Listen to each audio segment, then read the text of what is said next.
Right Suryapet జిల్లా Palakeedu Deccan cement ఫ్యాక్టరీలో ఉద్రిక్తత నెలకొంది. పోలీసులపై బీహార్ కార్మికులు దాడి చేశారు. ఇటీవల ఫ్యాక్టరీ ప్రమాదంలో బీహార్ కు చెందిన ఒక కార్మికుడైతే మృతి చెందారు. నష్టపరిహారం ఇప్పిస్తామని చెప్పి మాట తప్పడంతో కార్మికులు ఆగ్రహం వ్యక్తం చేస్తున్నారు. ఆఫీస్ పై దాడి చేసి అద్దాలు ఫర్నిచర్ ధ్వంసం చేశారు బీహార్ కార్మికులు. పరిస్థితి అదుపు చేయబోయిన పోలీసులపై కూడా వారు దాడి చేశారు. పోలీస్ వాహనంపై రాళ్లతో దాడి చేశారు.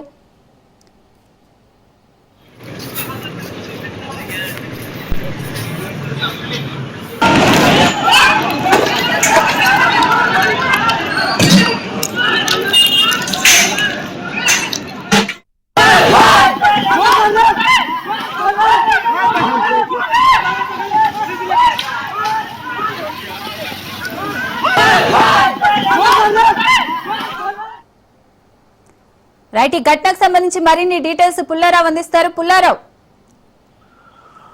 సూర్యాపేట జిల్లా పాలకీడు మండలంలో ఉన్నటువంటి దక్కన్ సిమెంట్ ఫ్యాక్టరీ వద్ద ఉద్రిక్త పరిస్థితులు నెలకొన్నాయి. నిన్న ఆదివారం రోజు బీహార్ కు సంబంధించినటువంటి ఒక కార్మికుడు వాళ్ళకి ఏర్పాటు చేసినటువంటి షెల్టర్ అంటే వాళ్ళకు ఉంచినటువంటి ఒక అద్దె భవనంలో ఉంటూ మరణించిన పరిస్థితి నెలకొంది. సో ఈ విషయానికి సంబంధించి బీహార్ కార్మికులు కూడా ఎవరైతే తమను తీసుకొచ్చేసి ఈ యొక్క ఫ్యాక్టరీలో నియమించారో దానికి సంబంధించిన కాంట్రాక్టర్ కు ఈ యొక్క విషయాన్ని వివరించగా ఆ కాంట్రాక్టర్ మాత్రం ఈ విషయంలో ఎట్టి స్పందించిన పరిస్థితి లేదు. నిన్న నుండి కూడా ఆ కాంట్రాక్టర్ విషయం చెప్పేసి ఆ చనిపోయినటువంటి కార్మికుడికి సంబంధించి న్యాయం చేయమని చెప్పేసి బీహార్ కార్మికులందరూ వేడుకుంటున్నప్పటికీ కూడా అతను ఏమాత్రం అతని నుంచి ఏం స్పందన లేకున్న పరిస్థితి. నిన్న నుంచి కూడా ఇదే పరిస్థితి కొనసాగుతుంది. అయితే ఈ రోజు ఉదయం ఆ కార్మికులందరూ కూడా ఇక దక్కన్ ఫ్యాక్టరీ వద్దకు చేరుకొని యాజమాన్యానికి ఈ విషయాలు చెప్పాలని చెప్పి వెళ్ళారు. ఆ సమయంలో దక్కన్ సిమెంట్స్ యాజమాన్యం కూడా ఇది మాకు సంబంధమైన విషయం, కేవలం మీ యొక్క ఎవరైతే కాంట్రాక్టర్ ఉన్నారో అతని ద్వారా తెలుసుకోండి అని చెప్పేసి కూడా వాళ్ళు బీహార్ కార్మికులు చెప్పారు. కానీ ఆ సమయంలో తమ యొక్క తోటి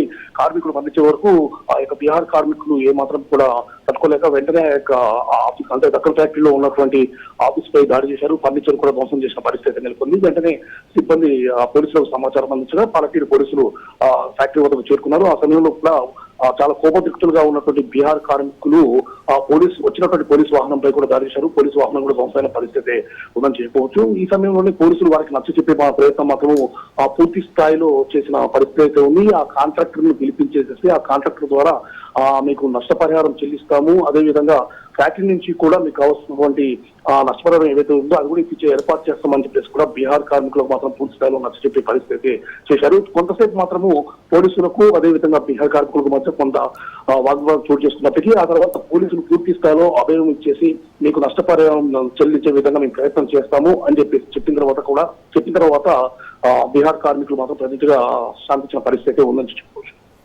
రైట్, థ్యాంక్ యూ పుల్లారావు.